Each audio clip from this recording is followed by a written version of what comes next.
Құрметті президент мырза, ханымдар мен мырзалар, бүгін Еуропалық Кеңес президенті Чарльз Мишель Қазақстанға алғашқы ресми сапармен келіп отыр. Бұл біз үшін үлкен мәртебе. Осы ретте менің шақыруымды қабыл алғаны үшін құрметті қонағымызға шынайы ризашылығымды білдіремін. Келесі жылы Қазақстан мен Еуропалық одақ арасында дипломатиялық қатынас орнағанына 30 жыл толады. Сондықтан Чарльз Мишель мырзаның сапары осы мерейлі меже қарсаңында өтіп отырғаны ерекше қуантады. Біз бұл сапарға айрықша мән береміз. Президент Мишельдің Қазақстан мен Еуроодақ арасындағы ынтымақтастықты нығайтуға қосып отырған сүбелі үлесін жоғары бағалаймыз. Біз екі жақты ықпалдастығымызды жаңа сапалы деңгейге көтеру үшін кең ауқымды әрі мазмұнды келіссөздер жүргіздік. Кездесуіміз өзара сенім және түсіністік рухында өтті. Біз мазмұнды саяси диалогтың қарқынын одан әрі күшейтеміз деп уағдаластық. Сондай-ақ кеңейтілген серіктестік және ынтымақтастық туралы келісім аясындағы стратегиялық әріптестігімізді нығайтуға ниетті екенімізді растадық. Қазіргі таңда Еуропалық одақ Қазақстанның ең ірі сауда және инвестициялық серіктестерінің бірі. 30 жыл ішінде Қазақстанға Еуропадан тартылған инвестиция көлемі 160 миллиард доллардан асты. Биылғы 8 айда Қазақстан мен Еуропалық одақ елдері арасындағы тауар айналымы 43%-ға өсіп 26 миллиард доллар болды. Президент Чарльз Мишельмен пікір алмасу кезінде энергетика, жасыл экономика, ауыл шаруашылығы, көлік және логистика салаларындағы ықпалдастығымызға оң баға бердік. Өзара тиімді іс-әрекетімізді одан әрі күшейту үшін бірлесе күш-жігер жұмылдыруға келістік. Әсіресе аса маңызды шикізатты тасымалдау және жасыл түсутегі энергетикасын дамыту мәселесінде мол мүмкіндігіміз бар. Сонымен қатар халықаралық көлік дәліздерін дамытудың маңыздылығын атап өттік. Бұл қазіргі геосаяси жағдайда өте өзекті мәселенің бірі. Сондай-ақ Еуропалық одақтың Транскаспий халықаралық көлік бағытын қолдау мүмкіндігін қарастырдық. Бұдан бөлек Еуропа санкцияларының Қазақстан экономикасына ықпалын болдырмау мәселесін талқыладық. Біз демократия, адам құқықтары және заң үстемдігін сақтау саласындағы диалогты одан әрі күшейту мәселелеріне тоқталдық. Президент Чарльз Мишель мемлекетіміздің жаңа даму кезеңі, әділетті Қазақстан құру жолында жүзеге асырылып жатқан ауқымды реформаларымызды қолдайтынын жеткізді. Мен де Еуропалық тараптың түрлі бағдарламалар аясында елімізге көрсетіп отырған қолдау үшін алғысымды білдірдім. Еліміз көп бағдарлық қағидатын ұстанып, бейбітшілік пен тұрақтылықты нығайту үдерістеріне белсене қатысады. Осы мәселелерге баса мән бердім келіссөздер барысында. Сондай-ақ Ауғанстандағы қазақ жағдайға Еуропалық одақтың орталық Азия елдерімен өңір аралық қатынастарына ерекше назар аудардық.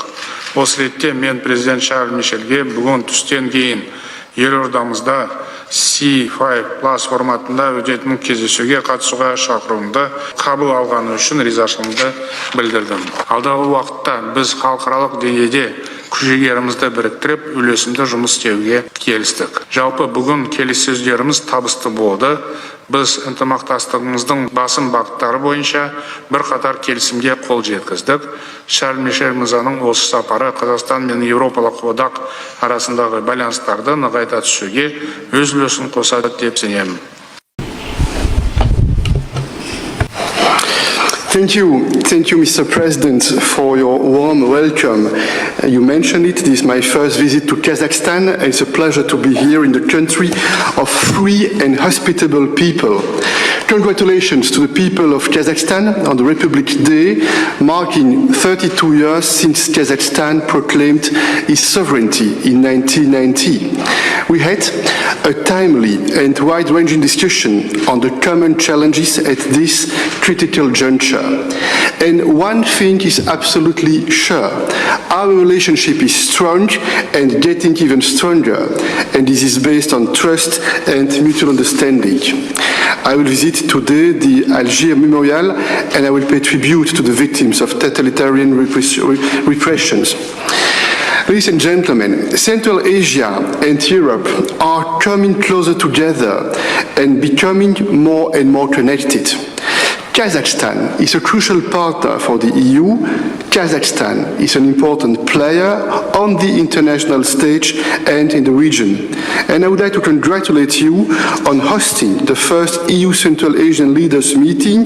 Strong cooperation of Central Asian countries is a key to security and development of the region. And today's meeting is much more than just a policy dialogue between two regions. It's a powerful symbol of our reinforced cooperation and a strong signal of the EU's commitment to this region. We wish to develop our cooperation based on our shared strategic interests. Today, the EU is Kazakhstan's first trading partner and first foreign investor. Kazakhstan is the biggest EU trading partner in Central Asia. You are also a regional transport connectivity hub between East and West, and you are working to diversify connections even further. So, the EU is looking forward to the EU Central Asia Sustainable Connectivity Conference in Samarkand in November. At this conference, we will discuss how to increase the capacity of the Middle Corridor, and we will also present two global gateway initiatives on water, energy and climate change, and on digital connectivity. We have agreed the Memorandum of Understanding on Strategic Partnership on Sustainable Raw Materials, Batteries and Hydrogen to be signed soon. And we are also looking to conclude the Horizontal Air Services Agreement, which should help to boost flights and people-to-people contacts. I look forward to the signing of the financing agreement on the bilateral cooperation facility, which would help the implementation of our enhanced partnership and cooperation agreement. We also talked about the ambitious reforms of the Kazakh government, also following the June referendum. And the EU underlines the importance of a full, fair and transparent investigation on the events of January. The EU supports reforms aimed to bolster democracy. The respect of human rights and fundamental freedoms is an essential element of our cooperation.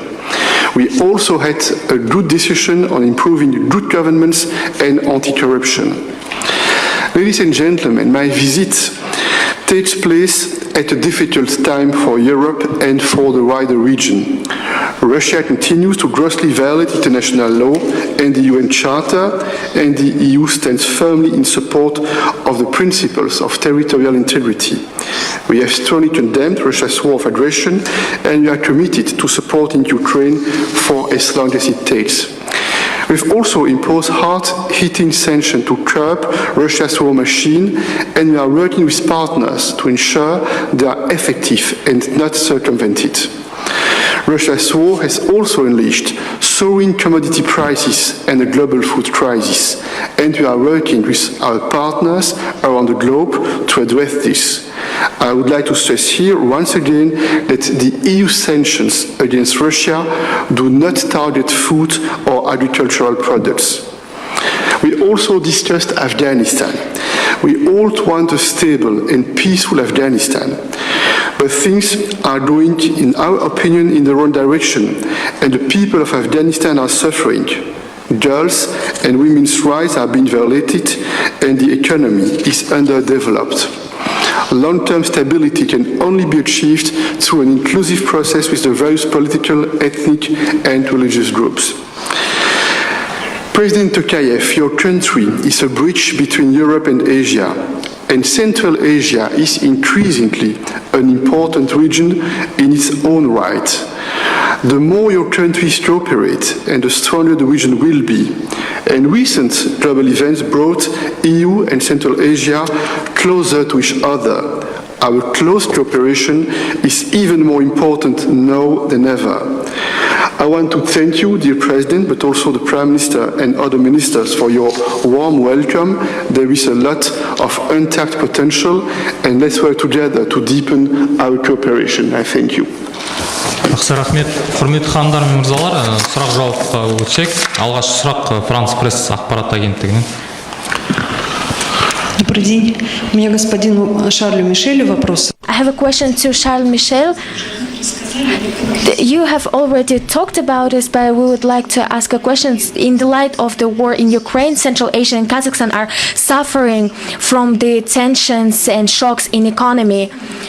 And in general, in region, we are on sort of a crossroad. So recently, as you're aware, leaders of China, Russia, Turkey visited Kazakhstan in this regard. So, how Europe is building its relationship with Kazakhstan? Can you say that it's a priority for you, and what aims you would like to achieve within this visit? First, let me say that we have started to improve and to strengthen the relationship between the EU and Kazakhstan before the start of the war in Ukraine. And the results we are getting today are extremely important because this is a direct consequences of the decision we took together, the authorities of Kazakhstan and the European Union, in order to open the space for more economic ties, for more economic cooperation. First point. Second point, we have a common ambition for peace, prosperity and stability. We all know that in order to allow more economic development, it's important to have more political stability, more peace. This is a first step for more prosperity, and we are working in order to identify what are the topics that we can improve together. We discussed a lot today, for instance, the connectivity. There is here in Kazakhstan an extraordinary location. There are also a lot of natural resources, and we can develop projects based on a common interest. We discussed, for instance, how it is possible in the future to improve the middle corridor. We are ready to support, to help. We know, and we are very well informed. We were very informed by the President that there are active talks with countries in the neighborhood in order to develop more common projects and with a common interest to develop this infrastructure. This is an example. Another example is related to the raw materials. Let me tell you that for the European Union it's very important in the future to diversify our supply chains, and Kazakhstan and the broader region can be an important partner for the European Union. And finally, we condemn this war launched by Russia against Ukraine because we want to protect and to defend the international law, and this is a blatant violation of the international law. But we are working very hard, the European Union, with all our partners in order to address the collateral consequences of the war.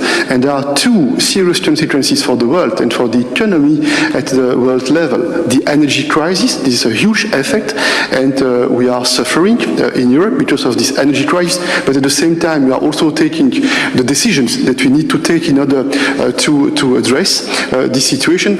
And the food security crisis, which is a threat for many vulnerable countries in the world, and it's another example where the EU is taking significant decisions in order to support our friends and our partners in addressing the consequences of the war launched by Russia against Ukraine.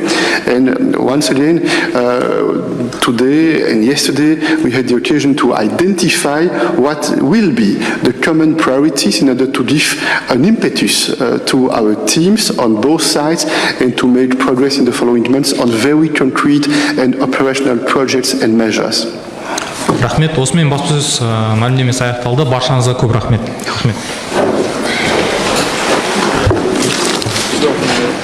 Thank you for your very good explanation.